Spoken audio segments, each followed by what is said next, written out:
Bom dia a todas e todos, tanto aos nossos presenciais quanto ao pessoal assistindo a gente online. A gente está abrindo o terceiro e último dia do Diálogos em IA. Meu nome é Bernardo Fico, eu sou o diretor executivo da Logarithm e a gente vai fazer alguns blocos de apresentação de resumos expandidos hoje. Nosso primeiro bloco vai ter 4 artigos: o uso da inteligência artificial e o impacto no processo eleitoral brasileiro, da Fernanda Cosselli. Cooperação internacional no combate ao uso nocivo de deepfakes, da Amanda Cunha e Melo Smith Martins. A vigilância algorítmica, direito à privacidade, legislação, uma síntese, do Aire Moroz Ferreira, do Enzo Silva Tasso Silva, perdão, e da Francesca Flávio Ferraz. E Entre a Caixa Preta e o Capitalismo de Vigilância, desafios da regulação da inteligência artificial no Brasil, da Amanda Oliveira de Aragão, Luísa Pereira Ribeiro, Natália Gurgel Carvalho de Souza. Aqui com a gente também são os nossos debatedores, a Mariana Ferreira Figueiredo, a Ingrid Johanna de Queiroz Lima e o Bruno Oliveira.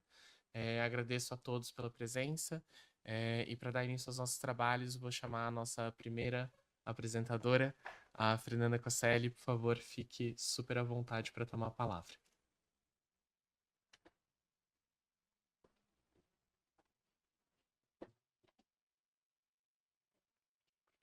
Pode ficar em pé se você preferir. Mas se eu preciso que você pegue o microfone.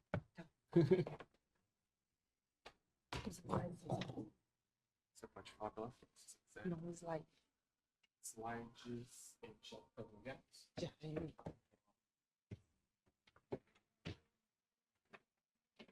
Bom dia. Já vou começar me apresentando. Meu nome é Fernanda. Eu sou jornalista, assessora de imprensa e estudante de direito. Já estou no último ano de direito. Então, esse resumo, ele é uma leve pincelada do TCC que eu fiz. É assim, um breve resumo mesmo, porque foi um TCC de 90 páginas. Então, foi um super desafio.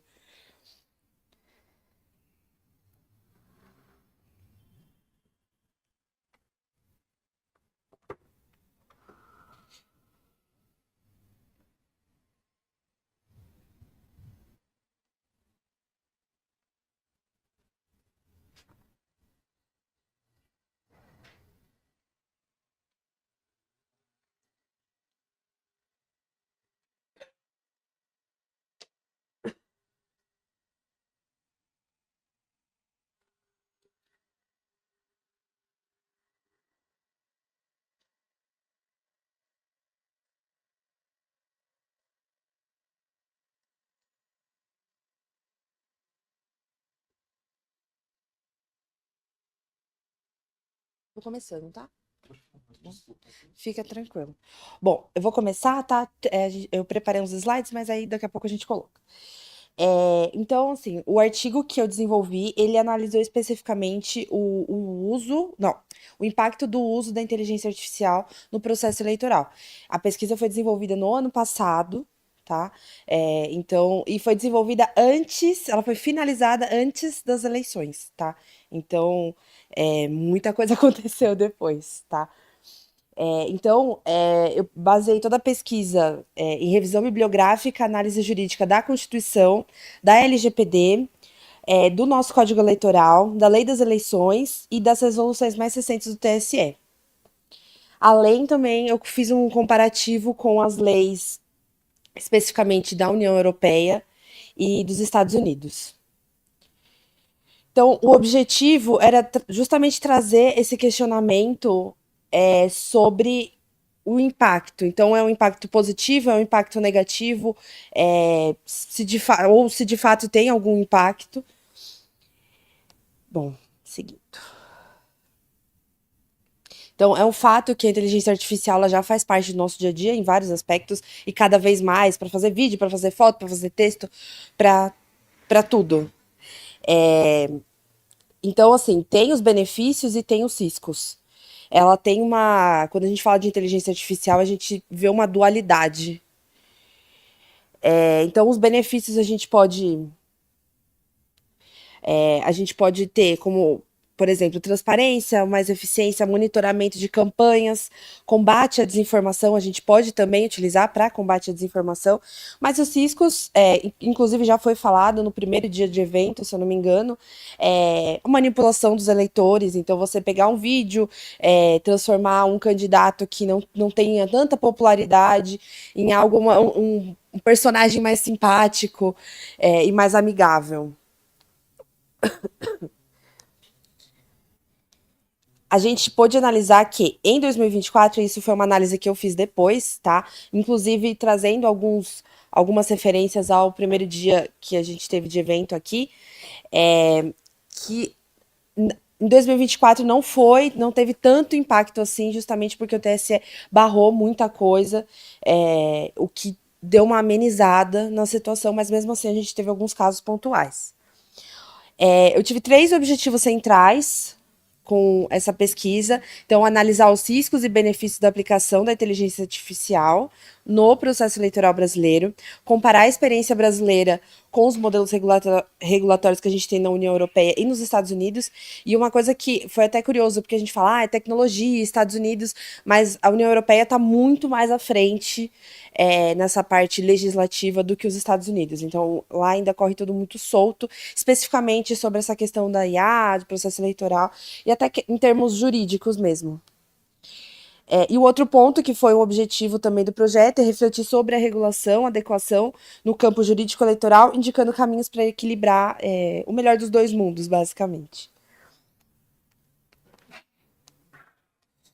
No Brasil, vou comparar com a União Europeia e Estados Unidos, né? Vou começar pela União Europeia. Lá tem um modelo baseado no risco que exige uma transparência e governança para usos de alto impacto. Já nos Estados Unidos, eles seguem priorizando sempre a inovação e o mercado, então o foco deles se está fluindo o dinheiro, a gente segue sem pensar muito nas consequências. Já que no Brasil a gente tem uma regulação bem mais forte, nada específico sobre IA, mas. Obrigada, fica tranquilo. Nada específico sobre IA, mas a gente tem uma regulação. Então, a gente tem a Constituição, que garante os direitos políticos e fundamentais, a gente tem o Código Eleitoral, a Lei das Eleições, a gente tem a LGPD também, que faz todo o cuidado dos dados pessoais, e o TSE, especificamente em 2024, proibiu deepfakes, limitou chatbots e começou a responsabilizar plataformas e também alguns candidatos. Já quando a gente fala dos impactos, a gente tem impactos tanto positivo quanto negativo. Peraí.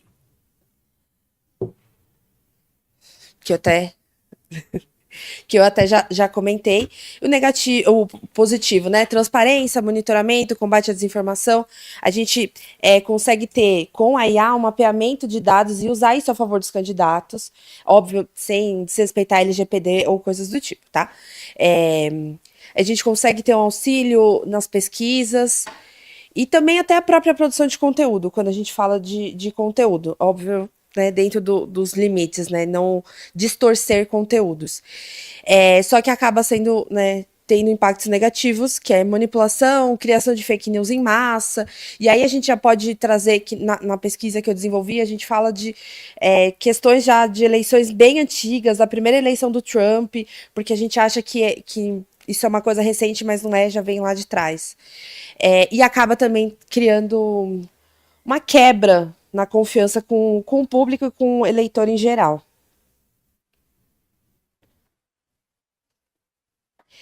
O ponto principal, assim, que eu entendi na minha pesquisa é que a IA não é nossa inimiga, tá? A gente tem que parar de demonizar a inteligência artificial. Então, ela é um ponto que pode tanto quebrar a democracia quanto auxiliar a democracia. Então, a conclusão ela acaba sendo bem aberta do projeto.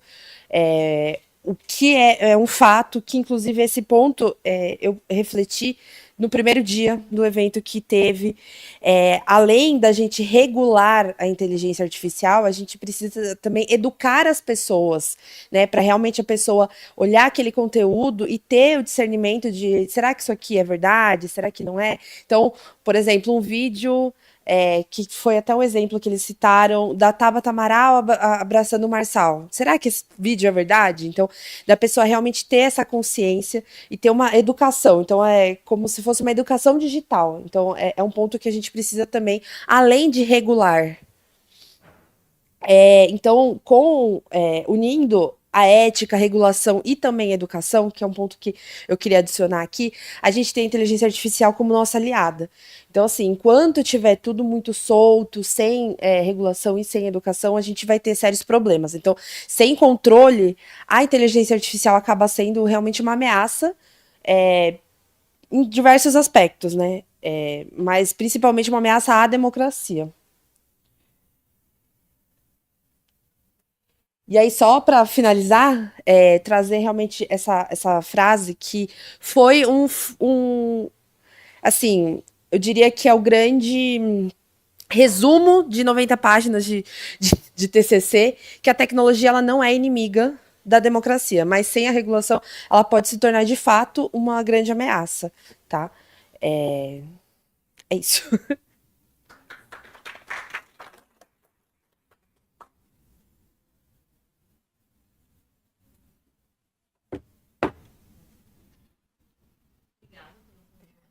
Eu que agradeço.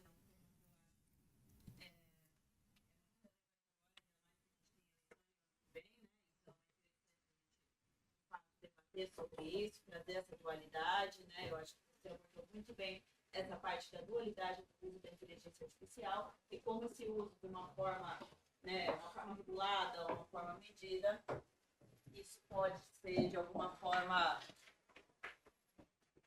Ah, claro. Obrigada.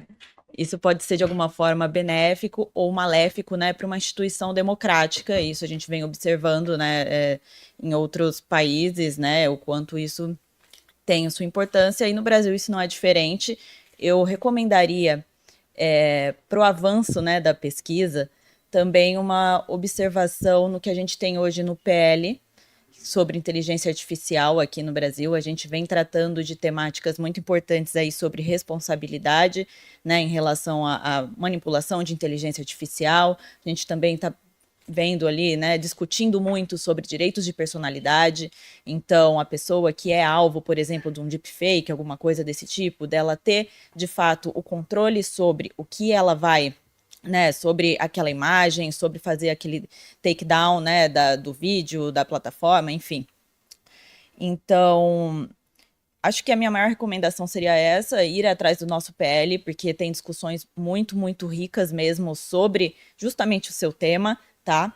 E como a gente tem eleições ano que vem, vai ser alguma coisa que, assim, eu imagino, não sei se o PL vai ser aprovado até lá, eu espero que sim, porque a gente vai precisar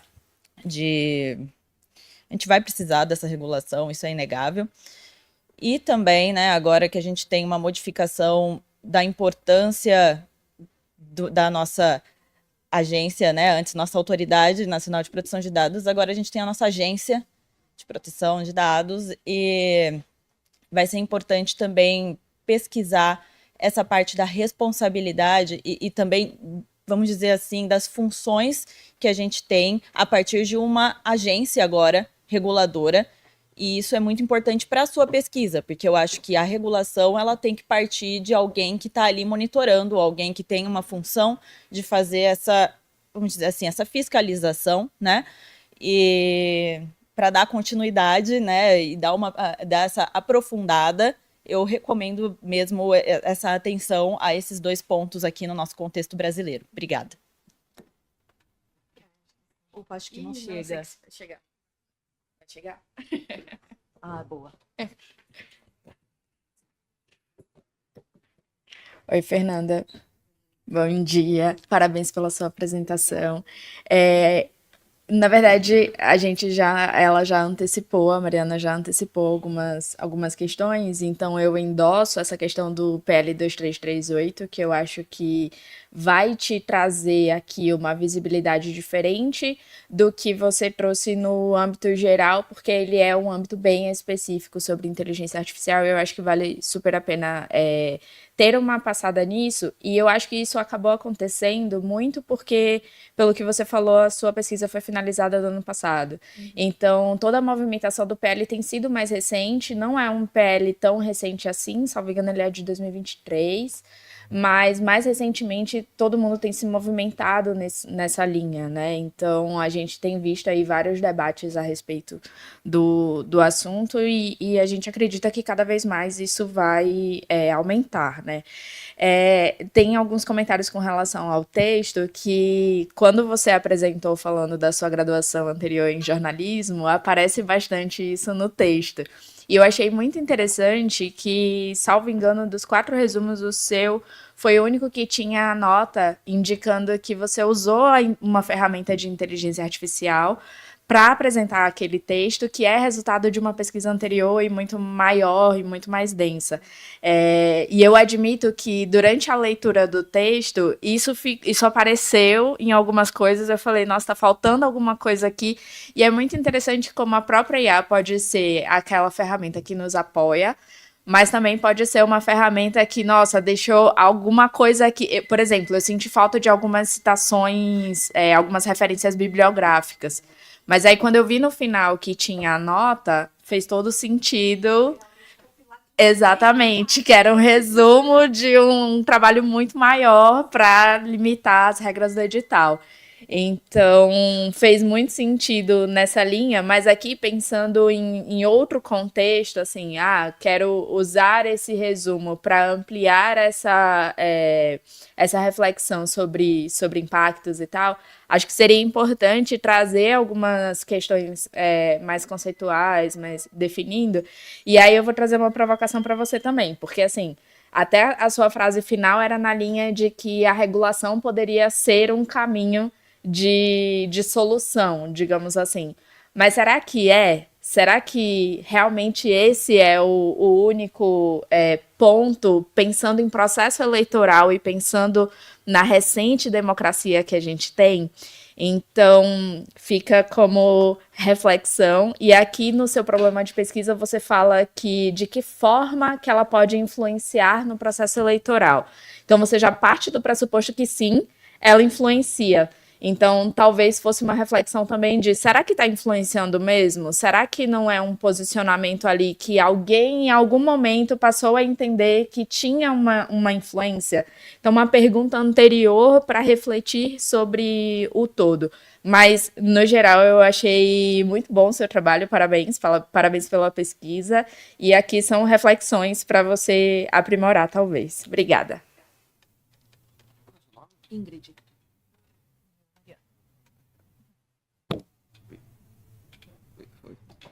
Bom dia, dá para me ouvir, né? Bom, parabéns, Fernando, pela apresentação, vou tentar ser bem breve aqui, por conta do tempo. Eu quero aproveitar, né, essa última deixa da Ingrid, só para, acho que, recomendar um artigo que eu acho que, pensando em próximas publicações, seria bastante interessante que você, enfim, talvez dialogasse com isso. Porque teve 2 professores de Princeton que acabaram publicando um estudo junto ao Instituto de Columbia, que eles fizeram, acho que, algo próximo do que a Ingrid sugeriu de fazer, que é olhar na prática como que tem sido o uso de deepfakes em eleições. E o que eles encontraram foi que, pelo menos com a tecnologia que estava disponível nas eleições de 2024, não parece ter tido nenhum caso em que realmente foi criado um deepfake que fosse talvez bom o suficiente para enganar as pessoas e ter algum impacto no eleitoral. Enfim, depois, se quiser, depois eu te passo bonitinho a referência. Eu acho que vale a pena só, talvez, ter essa atenção que já foi destacada. É importante, claro, né, olhar para a legislação, porque está sendo produzido de possível regulação, mas também acho interessante, talvez, tentar olhar para, enfim, na prática, o que tem acontecido. Tem alguns estudos que já têm feito isso, e tem algumas iniciativas, como, por exemplo, da revista Wired, que tem tentado registrar esses tipos de casos, episódios, que podem servir como uma ótima base de dados para começar pesquisas futuras. Sobre isso, fica só aqui nessa sugestão, indicação, caso deseje continuar nessa linha de pesquisa. E, de novo, parabéns pela apresentação.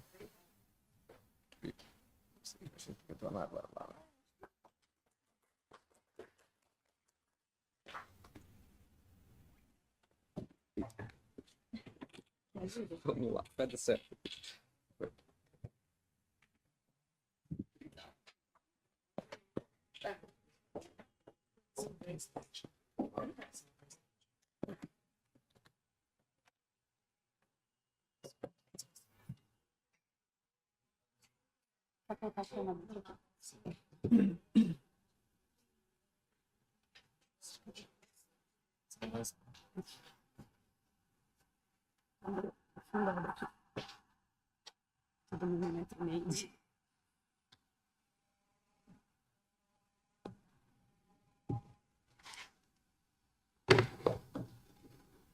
Olá, um ótimo dia a todos e a todas que estão aqui conosco presentes na São Francisco e também a todas as pessoas que estão nos acompanhando na transmissão ao vivo. É um prazer estar aqui hoje, eu agradeço muito pela oportunidade e agradeço especialmente à comissão organizadora desse seminário. É muito prazer, meu nome é Amanda Cunha e Melo Smith Martins, eu sou aluna aqui da casa, eu fiz a minha graduação, o meu mestrado e estou em vias de concluir agora o meu doutorado, tudo aqui na São Francisco. Além disso, eu também sou pesquisadora até o início do ano no Legal Grounds Institute e atualmente no Legal Fronts Institute, depois da transformação que ocorreu. E uma das minhas linhas de pesquisa, inclusive por incentivo do professor Juliano Maranhão, é justamente inteligência artificial. Eu sou uma mulher branca, tenho cabelos escuros, lisos na altura do ombro, estou vestindo uma camisa amarela e um blazer preto. E o tema sobre o qual eu vou falar com vocês hoje é cooperação internacional no combate ao uso nocivo de deepfakes. Então, a pergunta central que essa pesquisa pretende responder é: como a cooperação internacional pode contribuir para o combate aos deepfakes gerados por IA com finalidades ilícitas, nocivas ou abusivas? Essa é uma questão que surgiu a partir do contato com uma reportagem bem extensa da CNN, que falava sobre o uso de deepfakes em processos seletivos e como que isso estava relacionado ao financiamento de regimes autoritários e uma série de questões bastante complexas. E aí, diante disso, justamente eu comecei a me questionar como que a gente pode fazer para garantir uma proteção contra esse tipo de uso dos deepfakes, porque não me parece suficiente simplesmente proibir ou tentar criar uma regulação que seja meramente interna, quando a gente está tratando de um fenômeno que é essencialmente um fenômeno transnacional. Então, diante dos usos que a gente já tem observado dos deepfakes, principalmente esses usos que eu coloquei como principalmente nocivos ou abusivos, porque nem sempre a gente vai estar falando de algo que é ilícito em todas as jurisdições que estão envolvidas.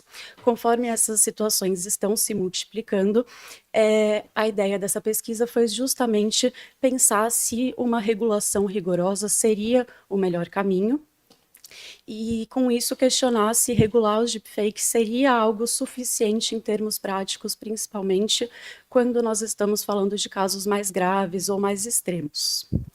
A partir desse objetivo principal, se desdobraram dois objetivos da pesquisa. Em primeiro lugar, explorar quais são esses desafios específicos que os deepfakes trazem. E, em segundo lugar, analisar a cooperação internacional como uma potencial ferramenta eficaz no combate a esse uso nocivo. O cenário dos deepfakes suscita desafios que são semelhantes e que, por vezes, estão relacionados a outros crimes digitais que também são praticados em escala global. E aqui eu estou falando principalmente daqueles crimes envolvendo pornografia infantil e redes de pedofilia. Então, nesses casos, a gente está falando de condutas que são praticadas virtualmente, mas por pessoas que estão localizadas em diferentes jurisdições. E, frequentemente, essas pessoas vão usar artifícios tecnológicos para ocultar sua identidade e para ocultar sua verdadeira localização. E aí, nesses casos, a cooperação internacional tem sido o mecanismo mais eficaz para combater essas práticas com a agilidade necessária. Porque não basta proibir determinada conduta, como, por exemplo, a pornografia infantil ou deepfakes de pornografia infantil. A gente precisa também se preocupar em garantir meios eficazes de fazer valer tal proibição. Então, a pesquisa como um todo parte dessa premissa de que é possível e que é, em verdade, necessário valorizar a cooperação internacional como uma forma de combate aos deepfakes nocivos. E quando eu falo sobre deepfakes, eu estou falando de um fenômeno que é bastante recente, surgido apenas em 2017, mas que estão se tornando cada vez mais perfeitos, mais convincentes e de mais difícil identificação. E aí a gente pode trazer isso para diversos contextos, como o contexto eleitoral, já mencionado, as notícias falsas, a venda de produtos fraudulentos se utilizando da imagem de celebridades e de pessoas famosas, e também a pornografia de vingança. Então, tudo isso tem uma relação muito próxima com a questão dos deepfakes. Mas, como eu disse, os crimes que são cometidos na internet frequentemente possuem elementos transnacionais, então diversas jurisdições podem ser envolvidas durante as investigações. Então, a gente precisa ter uma cooperação internacional dinâmica que não tenha ali como obstáculo a falta de um instrumento jurídico adequado que viabilize essa cooperação.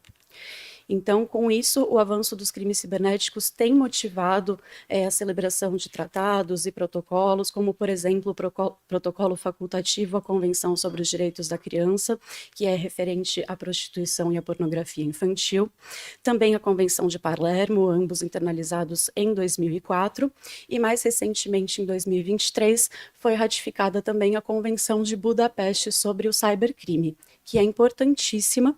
Ela levou mais de 2 décadas para ser ratificada aqui no Brasil, depois de ser firmada em Budapeste, mas ela tem como principais objetivos justamente incentivar os países a adotarem leis que tipifiquem os crimes cibernéticos, promover essa colaboração na investigação dos cybercrimes e estabelecer os procedimentos necessários para se obter provas eletrônicas que estão armazenadas em outras jurisdições. Então, o desafio não é só um desafio jurídico. Além de criar mecanismos que permitam essa efetiva cooperação, também são necessários os meios técnicos efetivos para as investigações e para a persecução criminal com a agilidade necessária. Então, os novos desafios trazidos pelos deepfakes exigem soluções que sejam de fato colaborativas, multidisciplinares e internacionais. E o real desafio, portanto, parece estar no aperfeiçoamento e na adaptação de diversos mecanismos que, quiçá, nós já temos à nossa disposição, para que esses instrumentos sejam efetivamente adequados para endereçar as relações plurilocalizadas no meio digital, especificamente aqui no contexto dos deepfakes. Então, a pesquisa até aqui revelou essa necessidade de se valorizar a cooperação internacional como um mecanismo eficaz no combate a esse uso nocivo, ilícito ou abusivo de deepfakes, o que pode passar ou pela criação de novos instrumentos de cooperação ou por uma revisão ou aperfeiçoamento dos mecanismos já existentes. Mas é muito importante relembrar que nós já temos uma série de mecanismos à disposição que podem ser muito benéficos nesse sentido. Então, em conclusão, nesse cenário como um todo, a gente está falando de relações que são essencialmente transnacionais, plurilocalizadas, e, como consequência, as ideias ou os conceitos tradicionais de soberania e de território são ressignificados, de modo que nós precisamos repensar os limites da jurisdição estatal sob uma perspectiva menos adversarial e mais colaborativa. Muito obrigada.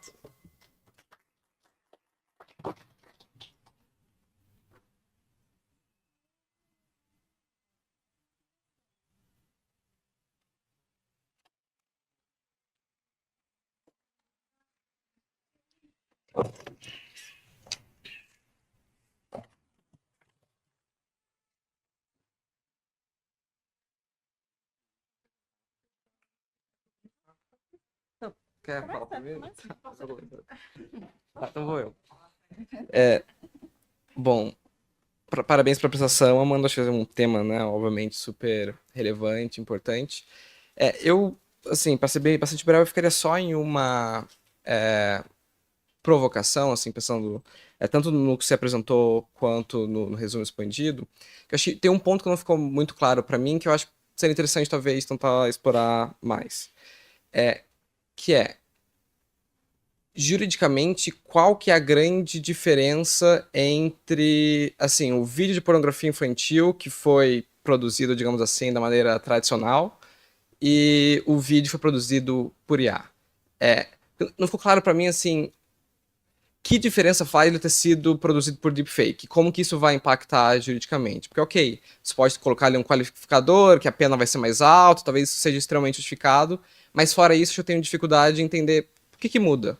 Por que a gente não vai... Assim, é um vídeo que, claro, é um vídeo criminoso, a gente vai punir essa pessoa da mesma maneira. Assim, eu fico em dúvida sobre o que muda, o que tem de, assim, especial nesse vídeo que talvez justificaria ou não um tratamento diferente, assim, pelo menos na repressão. Claro, talvez faça sentido uma pena maior, mas fico pensando, assim, sobre o quão diferente é esse vídeo. Enfim, eu fiquei em dúvida um pouco mais, porque me pareceu que muito que você falou talvez se aplicasse aos dois igualmente, assim, então eu fiquei em dúvida sobre isso. Enfim, ia adorar conversar depois sobre isso, mas pra ser breve, fico nisso.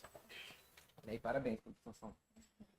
Parabéns pela apresentação. De fato, a gente lendo o resumo percebeu que já, né, é uma pesquisa super aprofundada, né, em desenvolvimento, e por isso eu queria só sugerir.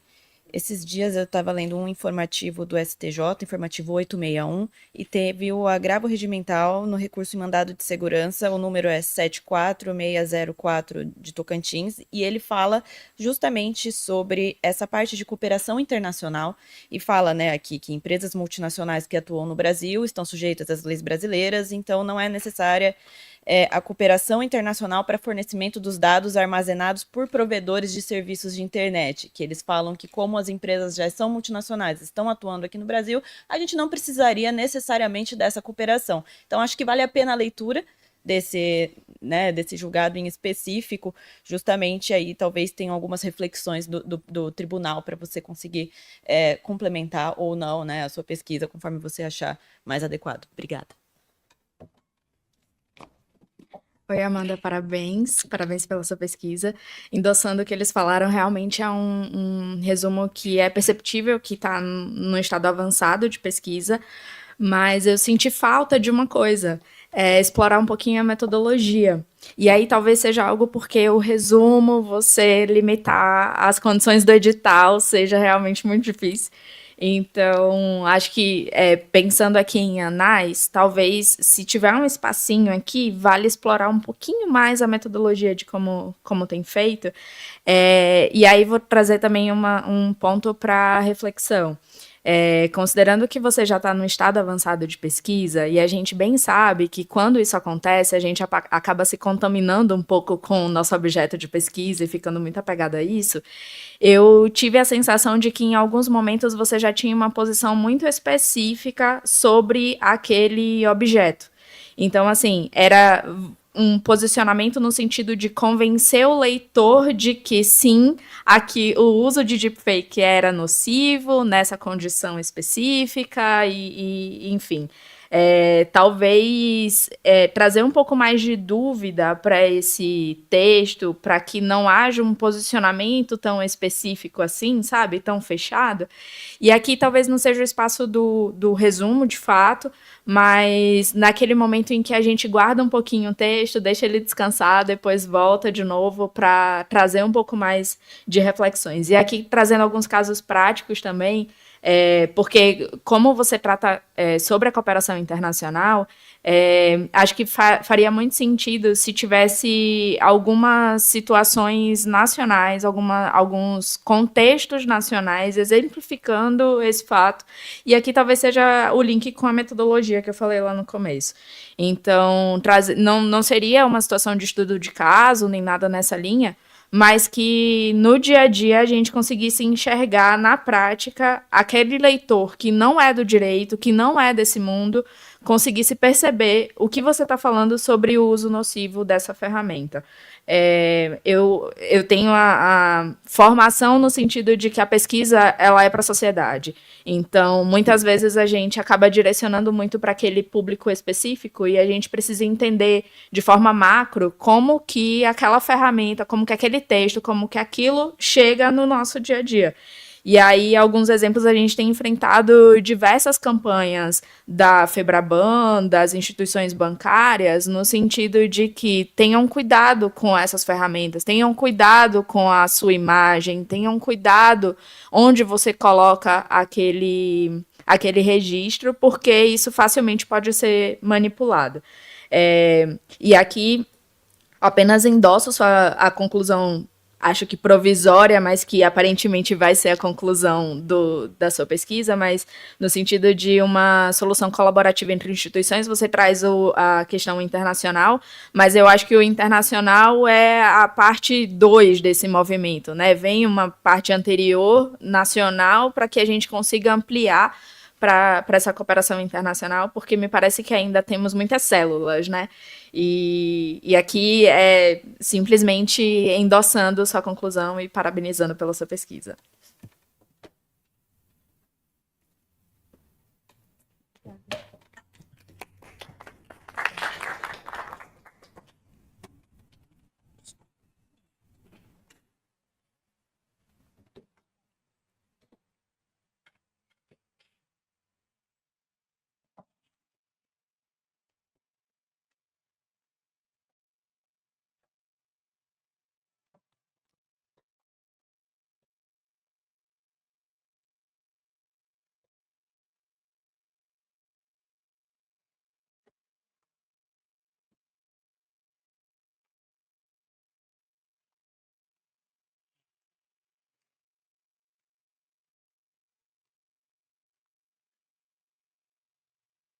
Boa tarde, todo mundo. Tudo bem? Meu nome é Aire Moroz, eu estou com meu colega Enzo, que vai se apresentar logo em seguida. Eu sou graduando da Universidade Presbiteriana Mackenzie, estou no último ano da faculdade, e o objeto de estudo que vamos discutir hoje é sobre a vigilância algorítmica, o direito à privacidade e legislação, uma síntese do direito internacional e o direito nacional brasileiro, com a abordagem de alguns casos práticos. Esse estudo ele nasceu a partir do meu TCC também. Meu TCC ele vai abordar sobre a questão das agências de inteligência ao redor do mundo. E em um dos meus capítulos eu estudo sobre a questão do direito à privacidade no direito internacional. Nesse sentido, meus amigos acharam interessante o tema e a gente trouxe uma abordagem sobre a utilização de questões tecnológicas para vigilância. Bom dia, eu me chamo Enzo Silveira Tassos, eu sou graduando no Mackenzie, eu estou no último ano e graduando em Ciências Contábeis pela USP. E, bom, a gente pode começar a apresentação do trabalho. Bem, o contexto que a atualidade contemporânea se encontra é bem complexo no sentido de que há um grande avanço tecnológico de desenvolvimento das tecnologias de comunicação e digitais, tanto nas questões de inteligência artificial, machine learning, criações de perfis, rastreamentos, questões biométricas e reconhecimento facial. Nesse sentido, acaba se tendo uma grande complicação do direito à privacidade na era contemporânea, em vista do aumento do potencial que é possível o Estado e as empresas e os particulares exercerem de vigilância sobre as atividades dos particulares. Nesse sentido, em vista dessa questão, a Assembleia Geral das Nações Unidas abordou 5 resoluções sobre o tema do direito à privacidade na era digital, desde 2014 até a mais recente, em 2024. Peço perdão, a mais antiga é de 2013. Nesse contexto, a Assembleia Geral ela entendeu que é fundamental trazer uma abordagem de um respeito ao direito à privacidade no âmbito digital, não somente no âmbito real. Isso pois, com o avanço tecnológico social, como foi mencionado, uma grande perda do papel da privacidade na vida das pessoas, sendo que as informações são constantemente divulgadas e de fácil acesso. Portanto, a Assembleia Geral entendeu que os direitos que existiam anteriormente ao âmbito real deveriam ser estendidos ao âmbito da internet e da era digital.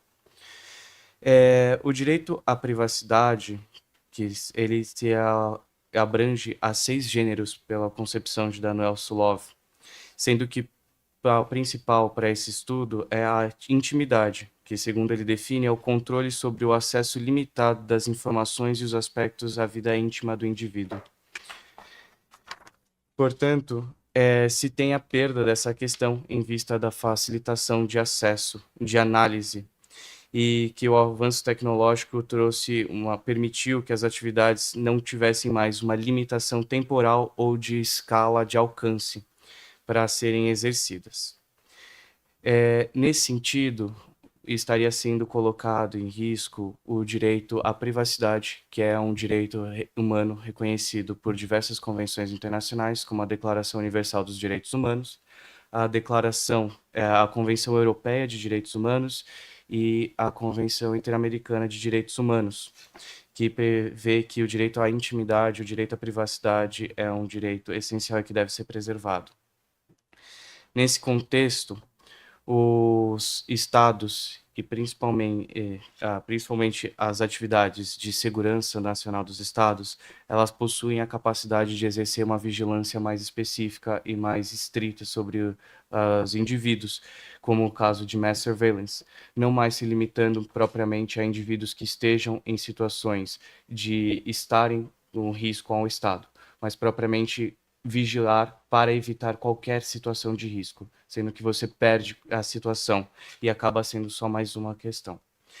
Nesse caso, a Assembleia Geral ela estabeleceu que existem 2 critérios essenciais para você ter a possibilidade de exercer a vigilância, que são previsões, a questão da legalidade e a proporcionalidade.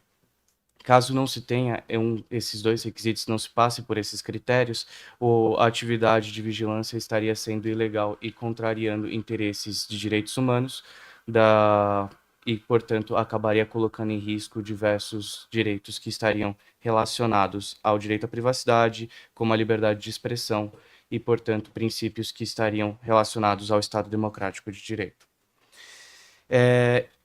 Essa questão dos direito internacional, ela acaba sendo abordada no direito interno pela LGPD, no artigo 2º, que traz que dois dos fundamentos da LGPD são o respeito à privacidade e à intimidade, portanto, corroborando com a perspectiva do direito internacional e com as resoluções da Assembleia Geral das Nações Unidas. Como foi apresentado pelo colega Aire, o artigo 2º da LGPD, ele tem como fundamento o respeito à privacidade, à inviolabilidade da intimidade, à honra e à imagem. Esse contexto está sendo infringido pela vigilância em massa que vem ocorrendo. Essa vigilância em massa ela acontece com brecha na própria LGPD, que dentro do artigo 4º, inciso 3º da lei, ela afasta do escopo de atuação dela a proteção aos dados que sejam para a segurança pública, segurança nacional e investigação criminal. Essa brecha acaba que permite com que tecnologias de vigilância possam atuar de uma forma que falte transparência e que possam, então, atacar a privacidade dos indivíduos. Nesse contexto, a gente fez a pesquisa focando nesses tipos de vigilância em massa e trouxe como exemplo o caso das Smart Cities, como o Smart Sampa, por exemplo. São sistemas de monitoramento em massa que funcionam basicamente através de câmeras espalhadas pela cidade, que fazem um reconhecimento facial dos indivíduos e através desse reconhecimento bate com um banco de dados da polícia e também monitoram ali 24 horas o ambiente. Como esse tipo de vigilância se baseia em segurança pública, a LGPD não está protegendo esse tipo de atuação. Então é difícil saber até onde existe o risco à privacidade e à intimidade das pessoas que estão sendo ali monitoradas. Essa lógica também conecta-se com outro fenômeno, que é a vigilância algorítmica. A vigilância algorítmica é a coleta massiva de informações dos usuários em redes sociais para construir um algoritmo que forneça um conteúdo que prenda essas pessoas mais tempo nas redes sociais. Além do caráter econômico, você acaba, como consequência também, fazendo com que o comportamento do indivíduo também esteja sendo manipulado, né? E dentro desse contexto, a LGPD ela tenta trazer proteção a essas situações e com previsão, por exemplo, no artigo 18 e artigo 20 da lei, que prevê a necessidade de proteção aos direitos dos indivíduos que utilizam as plataformas e também a necessidade de avaliação humana das decisões automatizadas da máquina. Entretanto, o que acontece é que, como esses algoritmos eles não têm eles não são transparentes o suficiente, é difícil ter esse controle e as plataformas utilizam o critério de legítimo interesse das plataformas como forma de poder fazer esse monitoramento e que muitas vezes acontece de forma desproporcional. Dentro do plano internacional, a ONU, as resoluções da ONU e a LGPD, elas conversam entre si. O que acontece é que a ONU, as resoluções da ONU, elas são soft law, elas não têm caráter vinculativo, enquanto a LGPD tem o caráter vinculativo, prevê sanções e detalha os direitos dos usuários. Então, em conclusão ao nosso trabalho, a gente entende que a vigilância algorítmica e a vigilância em massa desafia a LGPD diretamente, dentro dos artigos que nós explicitamos aqui, porque justamente o que se utiliza para esse monitoramento é o que a LGPD busca proteger em si, que é a privacidade e autodeterminação informativa. Dentro disso, essas brechas jurídicas, elas precisam de uma norma específica para preencher e para que não continue com essa falta de transparência e possibilidade de risco à privacidade. Então, é urgente a questão para que sejam feitas normas que respeitem princípios à proporcionalidade, transparência e ao controle democrático.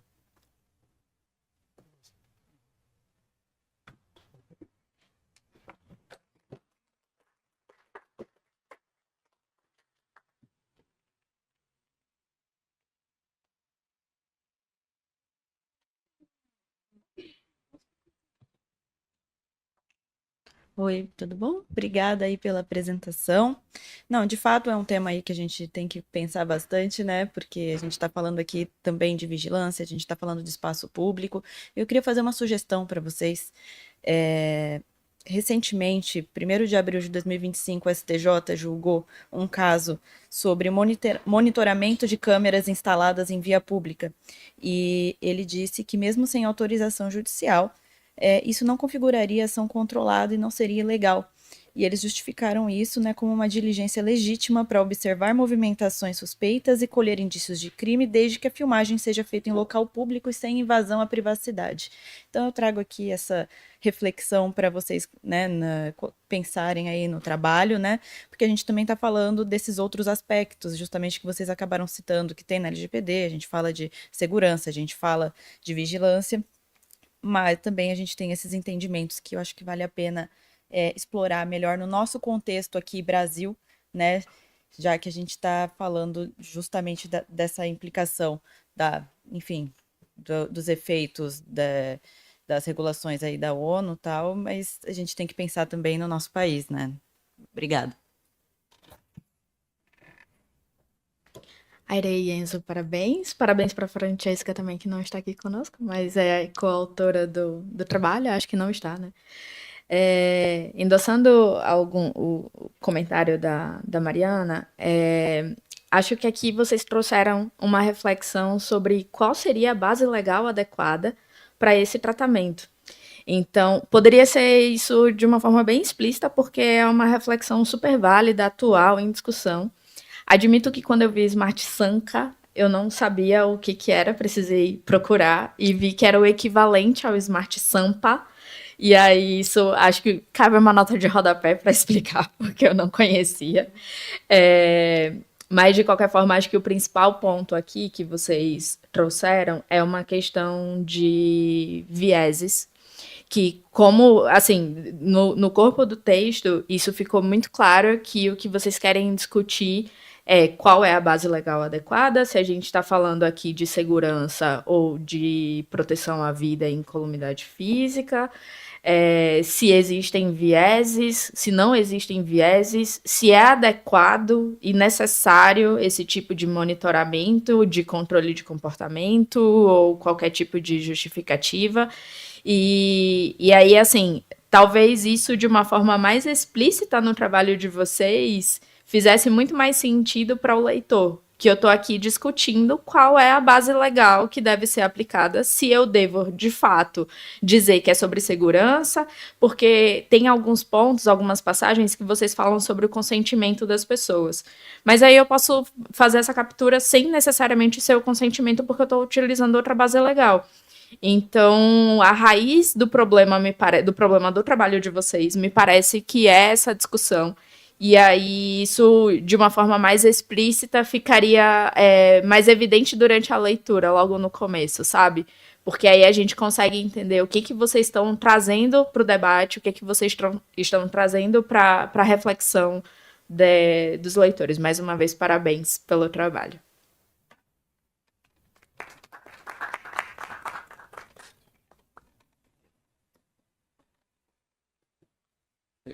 Por um tempo, acho que não vou poder comentar, perdão. Acho melhor a gente passar para o próximo.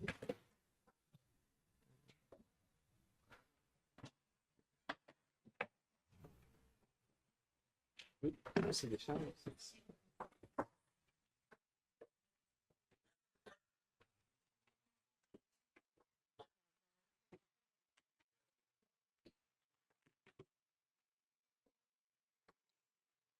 A gente pode pegar aqui também.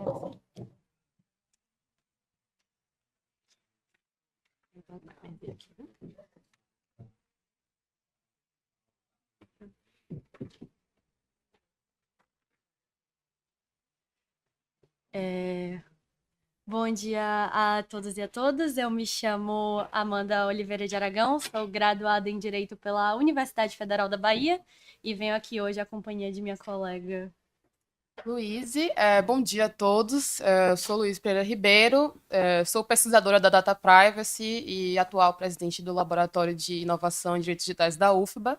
E estamos aqui para apresentar a nossa pesquisa que está em desenvolvimento no laboratório. A Amanda vai falar um pouquinho, introdutório, e depois eu sigo, tá bom? Uhum. O que acontece é que ao longo desse congresso a gente vem discutindo sobre o avanço acelerado da inteligência artificial e todos os desdobramentos que vêm com ele, mas a gente gostaria de trazer com a nossa pesquisa o debate acerca também da opacidade desses sistemas, porque embora o PL da inteligência artificial ele surja como essa iniciativa de, vamos dizer assim, uma primeira regulação para a inteligência artificial, e as questões estruturais que esse projeto da inteligência artificial traz, ele ainda é necessário se debater em um aspecto mais político do projeto, que é uma tentativa que a gente vem com essa pesquisa construir. Perfeito. Gente, eu esqueci de fazer minha autodescrição, acho importante fazer. Eu sou uma mulher Verdade. preta de tranças, estou com a camisa listrada e um blazer branco. Mas aí, seguindo a fala da Amanda, nossa pesquisa ela inicia com a intenção de entender um pouco mais sobre a opacidade algorítmica e entender como o PL tem tratado, principalmente o direito à transparência, à explicabilidade, enfatizando que não seria um problema só técnico, né? Seria um problema político, jurídico, social.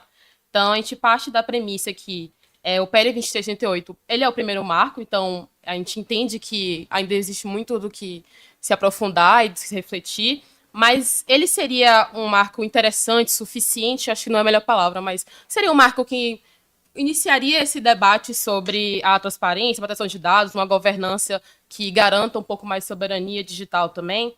E a gente vai atrás de alguns marcos teóricos que vão tratar desses conceitos que conversam com essa nossa problemática. Então, a gente vai atrás de professores como o Frank Pasquale, que vai falar sobre a caixa preta, a Shoshana Zuboff, porque a gente vai chegar no ponto também do capitalismo de vigilância, e o Varoufakis, porque a gente começa a pesquisa de um ponto interessante sobre o direito à explicação como talvez um uma ferramenta interessante para uma melhor transparência, um melhor direito à explicação ao que está no sistema de inteligência artificial, que são sistemas diversos, com propósitos diferentes, a gente sabe. Mas aí tem um artigo que a gente cita, a gente deixa como referencial teórico também no nosso resumo e durante nossa pesquisa, que é o do Edwards e Veali, que falam que o direito à explicação por si só, não estruturado, somente colocado como um princípio, ele não vale de nada. Então, o GDPR faz isso, né? Ele menciona a importância do direito à explicação, mas ele acaba não abrindo essa caixa, que é uma caixa preta de fato, que a gente não tem acesso ao que está ali dentro.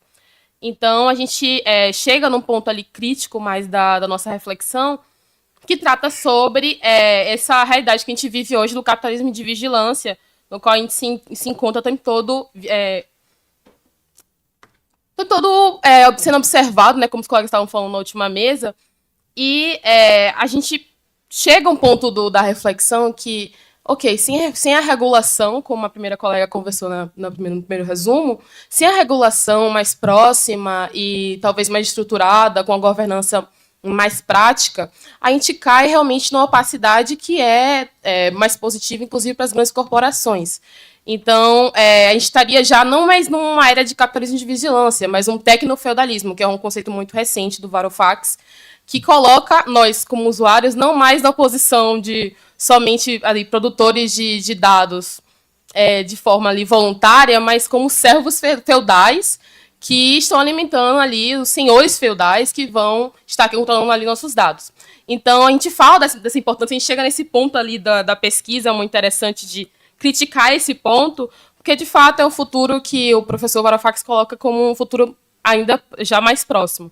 E aí, eu vou passar a falar para a Amanda, para ela fazer a análise do PL, que a gente vai estruturar no final da pesquisa. Então, para a nossa pesquisa, é muito importante a gente avaliar o projeto de lei nos quesitos de transparência, explicabilidade e também da própria governança.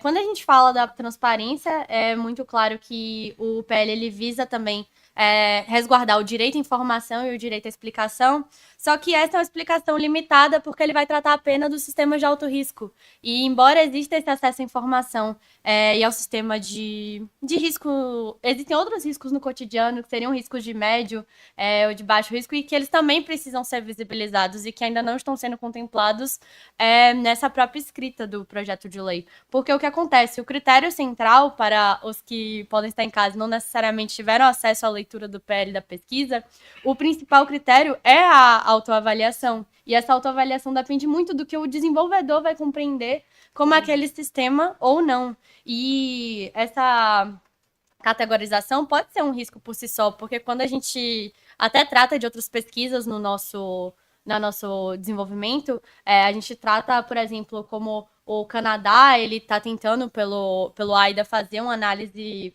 mais de avaliações de aspectos obrigatórios, ou então, por exemplo, até a União Europeia, eles se preocupam muito com a questão de como vamos fazer esse enforcement, de ter desde certificados obrigatórios, desde selos de conformidade. É importante a gente pensar como vai ser essa realmente avaliação e se cabe ou não deixar ela a critério do desenvolvedor. E a gente entende que ele é um marco inicial, é um marco importante, mas que ele não deve ser definitivo ainda para... Não deve se pensar apenas, como muitas vezes pensamos no país, em apenas desenvolver a inovação em detrimento de alguns direitos e de algumas garantias. Porque, ao final, ele pode reforçar essas práticas do capitalismo de vigilância. É uma redação que ela é relevante, vai ser essencial para o Brasil, mas ela ainda não enfrenta de modo satisfatório essa questão do dilema da capacidade de a gente entender como a opacidade desses sistemas funcionam, e ele acaba, nesse aspecto, sendo um projeto genérico de mecanismos de fiscalização mesmo. Uhum. E que, para ter essa promessa de governança artificial, ou governança democrática da inteligência artificial, a gente precisa de uma construção mais robusta. Acho que é isso. É isso, gente. Obrigada. Pertinho no tempo, cravado no tempo, 7 minutos. Mais preciso que isso. Como é que a gente tá de tempo? Já tá estourado, né?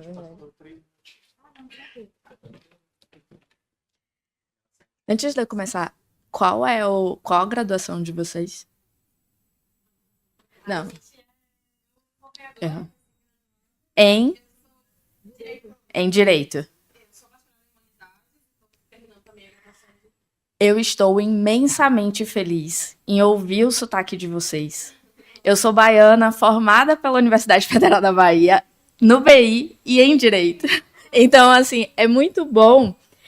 Eu poderia ficar aqui horas comentando sobre o trabalho de vocês, mas eu queria reforçar a importância que é a gente ocupar esses espaços.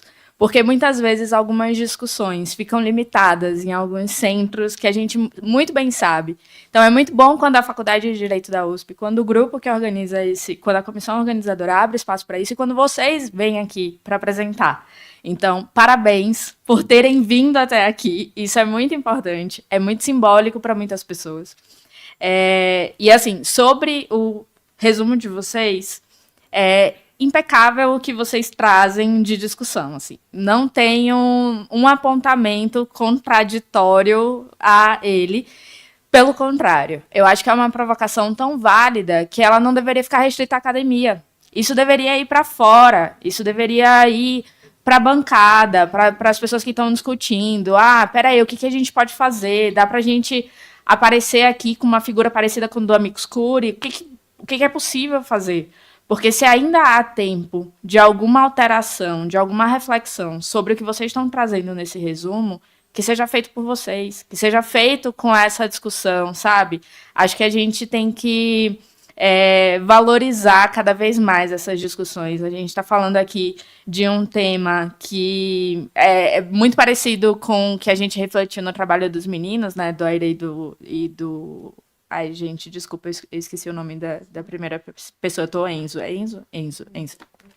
Então, não esqueci. Mas é muito parecido com o que a gente fala no trabalho deles com relação a vieses e algumas questões assim. Então, gente, vamos colocar da porta para fora, vamos extrapolar os muros. O BI nos fala isso o tempo inteiro, né? Vamos sair da faculdade e eu acho que é isso. Parabéns mais uma vez. Ser muito breve, tá? Também parabéns, o resumo estava impecável mesmo. E continuar, né, no atuante do comentário anterior, porque assim, quando a gente fala de opacidade, a gente sempre pensa, quais são os riscos que a utilização dessa inteligência artificial vai trazer, mas a gente não fala da base legal, né? Qual base legal foi colocada? Qual base legal foi imputada ali? Quais são as características? Quais são os vieses? E acho que minha única sugestão mesmo é vocês colocarem isso ainda mais em voga ali, né? Falar, olha, por que que a gente falar de opacidade é tão importante? Porque quando a gente fala de base de dados, as bases de dados que a gente tem disponíveis hoje, todas têm vieses, e são vieses, né, que a gente tem que trazer, a gente tem que problematizar, e eu acho que, né, frente ao contexto que vocês trouxeram, vocês vão fazer isso muito bem. Obrigada.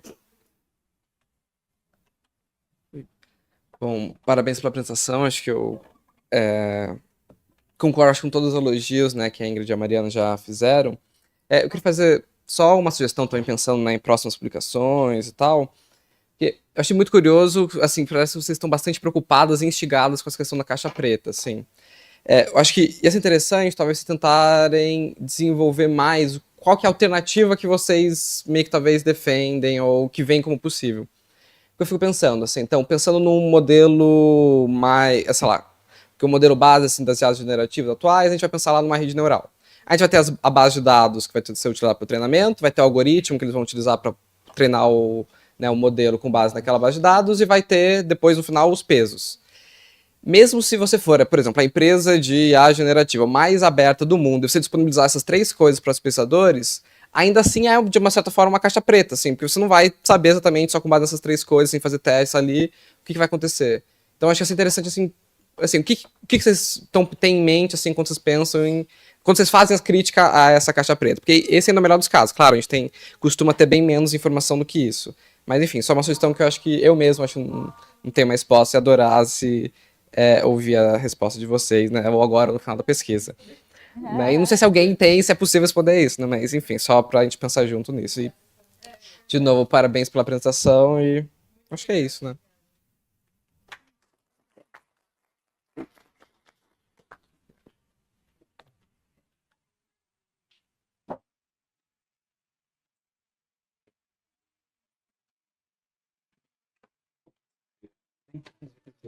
Pessoalmente, viu? As pessoas podem fazer aqui ou a gente passa um microfone? A gente vai ter que passar. Só tem um, só para. Ah, então tá bom. Fica à vontade. Vai moderar. Deixa eu só puxar aqui. A gente vai usar essas quatro aqui. Isso acho que pode sentar naquela ali. Quem vai moderar? Por favor. Aí a